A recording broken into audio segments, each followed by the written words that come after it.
The scholar in the Prophet's home. Solemn. O wives of the Prophet, you are not like anyone among women. Emphatic. If you fear Allah, then do not be soft in speech to men, lest he in whose heart is a disease should aspire, and speak with appropriate speech. Surah Al-Azab 33-32. Thoughtful.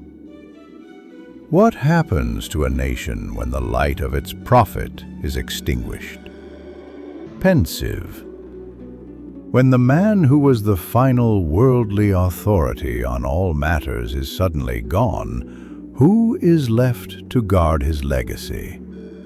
Intriguing. And could it be that one of the most powerful, influential, and controversial political players in the turbulent years after the Prophet's death was not a general or a chieftain, but the young, brilliant woman who had been his beloved wife? Dramatic. This is the story of Aisha, the mother of the believers, a tale not just of piety but of power, politics, and a tragedy that would shape the destiny of the Muslim world forever. Narrative. Our story begins in the city of Medina in the year 632 CE. Somber. But the city is shrouded in a grief so profound, it feels as if the sun itself has been veiled, mournful. The messenger of Allah, Muhammad, peace and blessings be upon him, is gone, reverent. The voice that had brought the divine revelation, the heart that had been a mercy to the worlds, the leader who had united the warring tribes of Arabia into a single nation of believers, was silent, melancholy. The companions, the men and women who had sacrificed everything for the sake of their faith, now felt like orphans, adrift in a world without their guide, reflective. In this atmosphere of sorrow and uncertainty, the community was in a state of fragile stability, hopeful. The legacy of the Prophet was their blessing, assured. They had the completed Quran, the perfect divine guidance. Grateful. They had his Sunnah, his example, preserved in their memories and actions. Respectful. And they had the mothers of the believers, his wives, who were living fountains of knowledge about his personal life, his rulings, and his character. Thoughtful. At the very heart of this legacy was Aisha Bint Abi Bakr. She was the daughter of the Prophet's closest friend, Abu Bakr as-Siddiq, and she was the Prophet's most beloved wife in his later years. She was not just a wife, she was his student. She possessed a razor-sharp intellect, a photographic memory, and a fiery, inquisitive spirit that made her one of the foremost scholars of the new faith. She had grown up in the very house where the Quran was being revealed, her chambers adjoining the Prophet's mosque. The Prophet himself had acknowledged her unique intellectual gifts. He once said, reverent, "The superiority of Aisha to other women is like the superiority of tharid, a rich meat and bread dish, to other meals." Sahih al-Bukhari 34:11. This was a testament not just to his love for her, but to her immense spiritual and intellectual substance. She was a primary source of knowledge, a living encyclopedia of the Prophet's life. After his death, the greatest companions, men like Umar ibn al-Khattab and Abu Huraira, would come to her to clarify points of law and to verify hadith. She was a teacher, a jurist, a scholar, and a spiritual mother to all believers. This was her state of blessing, her position of unparalleled honor and influence. But amidst the quiet reverence of her scholarship and the stability brought by the first two caliphs, Abu Bakr and Umar, an unseen darkness began to rise. The Muslim empire was expanding at an exponential rate, bringing with it immense wealth, new cultures, and complex political challenges. The simple, unified community of Medina was transforming into a sprawling, multi-ethnic empire. The old tribal loyalties, which Islam had suppressed but not entirely extinguished, began to stir beneath the surface. Whispers of dissent, grievances, and political ambition started to poison the air. And soon, the first signs of a terrible trial, a fitna, a time of civil strife, would appear. A storm that would drag the brilliant scholar out of her home and into the heart of a political tragedy from which the Muslim world would never fully recover.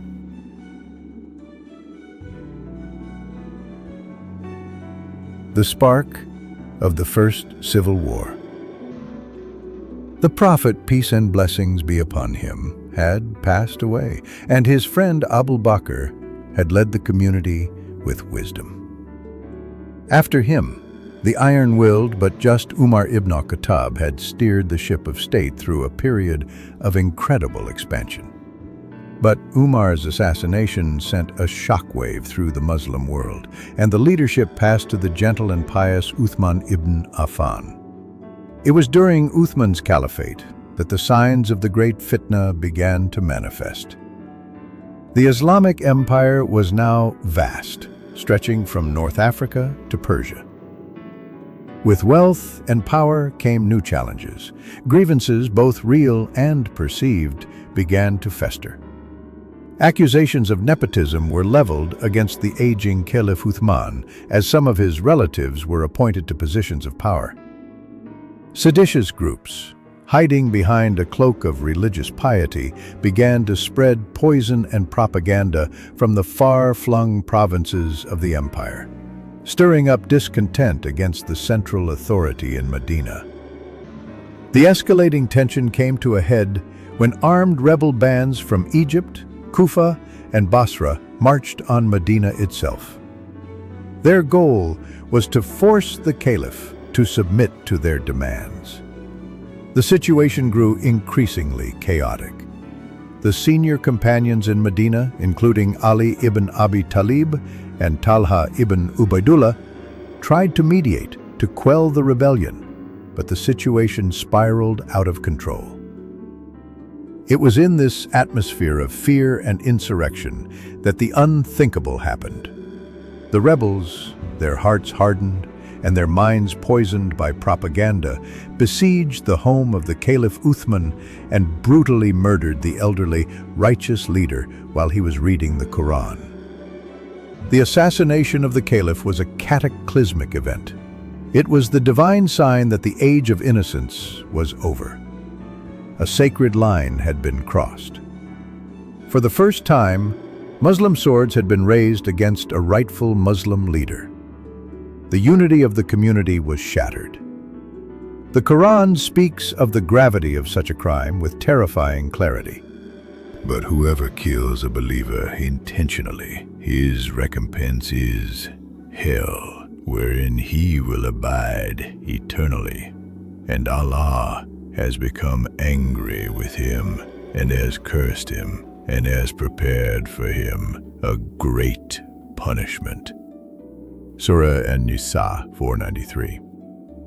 The reaction among the companions was one of pure horror and despair.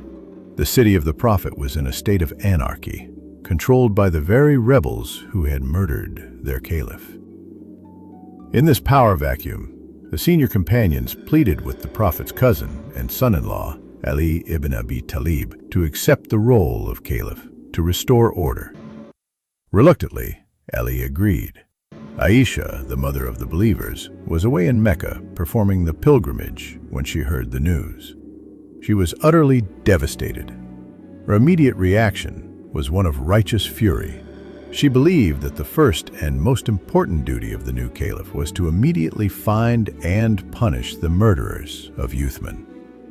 This was not just a political matter for her, it was a matter of divine justice.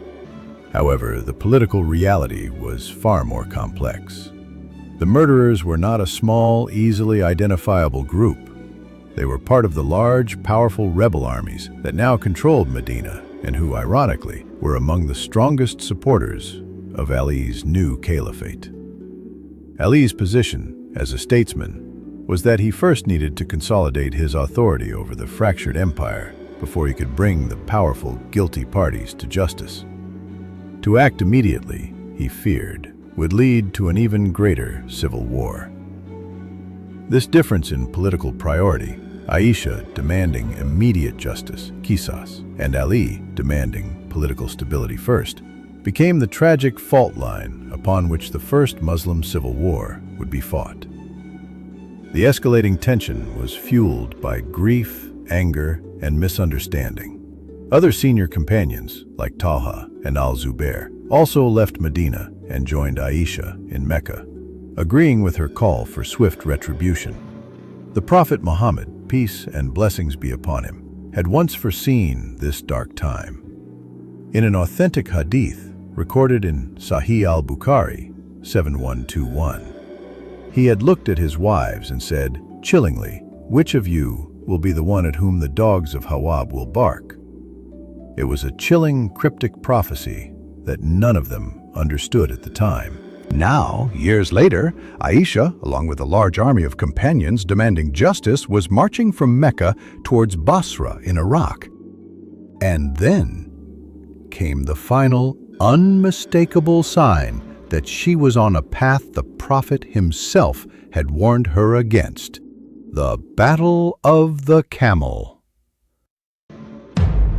The army, with Aisha at its heart, was marching towards Iraq. She was not a general, but she was its inspiration, its moral center. Her presence in a covered litter atop a camel gave the entire movement its name. As they traveled through the desert night, they passed by a place with a watering hole. Suddenly, the dogs of the area began to bark furiously around her camel. Aisha's heart went cold. "What is this place?" she demanded. "This is the water of Hawab," someone replied. The Prophet's chilling prophecy echoed in her mind. The dogs of Hawab were barking at her. This was the unmistakable sign. A wave of dread washed over her. She realized, with dawning horror, that she was the woman the Prophet had warned about. She began to weep, crying out, "Take me back! Take me back!" The leaders of the army, including Talha, al-Zubair, and her own nephew Abdullah ibn al-Zubair, pleaded with her. They insisted it was the wrong name, that the guide was mistaken. They brought false witnesses to swear that this was not Hawab. They knew that if she turned back, their entire movement would collapse. Her grief and her desire for justice for the slain Caliph Uthman were so powerful that she allowed herself to be persuaded. She continued the march, a decision that would haunt her for the rest of her life. Meanwhile, the Caliph Ali, seeing that a rival army had formed, marched out from Medina with his own forces to confront them. He did not want to fight. His goal was to negotiate, to bring the companions back together, to avert the disaster of Muslims shedding the blood of other Muslims. The two armies met near the city of Basra. For 3 days they negotiated. Ali's wisdom and sincerity began to win them over. He spoke with Talha and al-Zubair, reminding them of the words of the Prophet and the bonds of brotherhood between them. He reminded al-Zubair of a specific prophecy the Prophet had made to him years ago. "Solemn, will you not fight Ali, and you will be in the wrong?" Al-Zubair remembered, and his heart turned. A peace agreement was reached. The armies were relieved. The great fitna had been averted. But the original architects of the chaos, the same seditious groups who had murdered Uthman, saw this peace treaty as their own death warrant. If the companions united, they would be brought to justice. Under the cover of darkness, they launched a surprise attack, firing arrows into both camps simultaneously. Each side, waking from their sleep to the sounds of battle, believed the other had betrayed the truce. The battle, which no one had wanted, erupted with a terrible fury. This was the Battle of the Camel. It was a tragedy of epic proportions. Companions who had prayed behind the same prophet, who had fought side by side against the pagans, were now killing each other. The fighting was fiercest around Aisha's camel, as her supporters saw defending her as a matter of honor, while Ali's forces saw capturing the camel as the only way to end the battle. The aftermath was a scene of unimaginable sorrow. 10,000 Muslims lay dead. The great companions Talha and Al-Zubair were killed.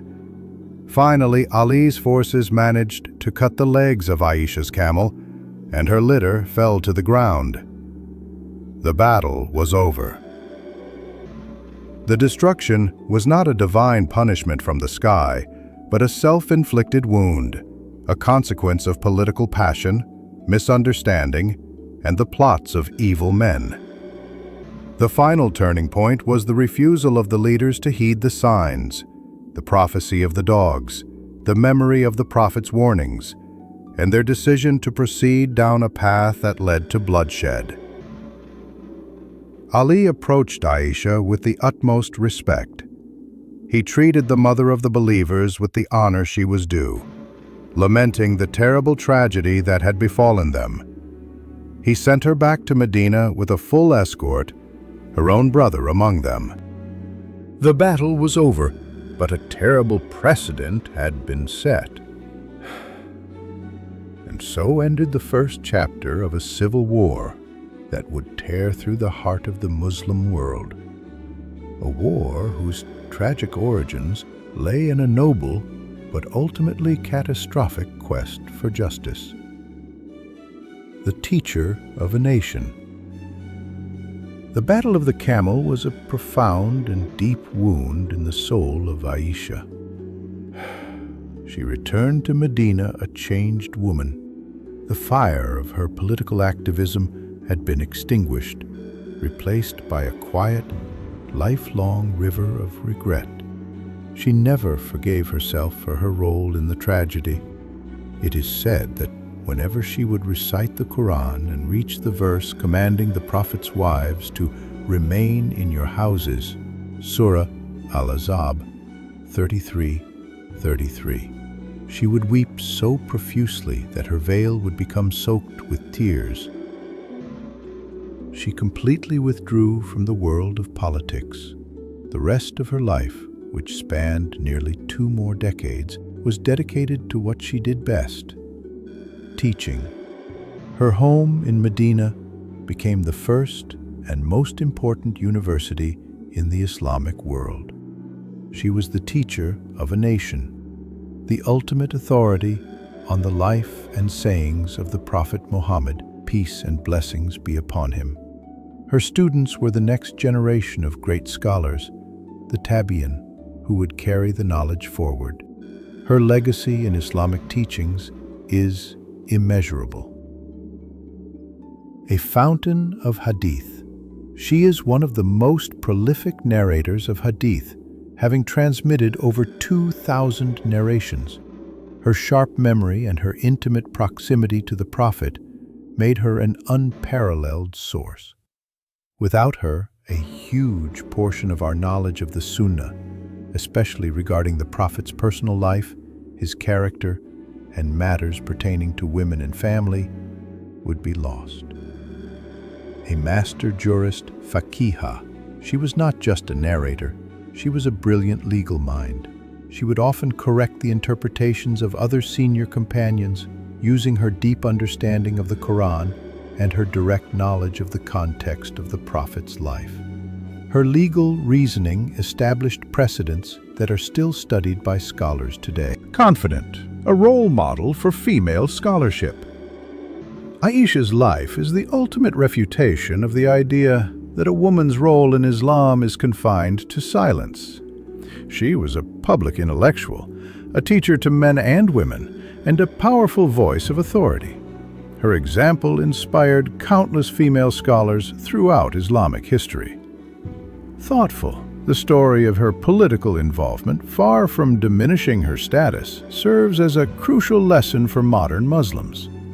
Serious, it is a powerful, real-world case study in the complexities of leadership, the dangers of political passion, and the importance of unity.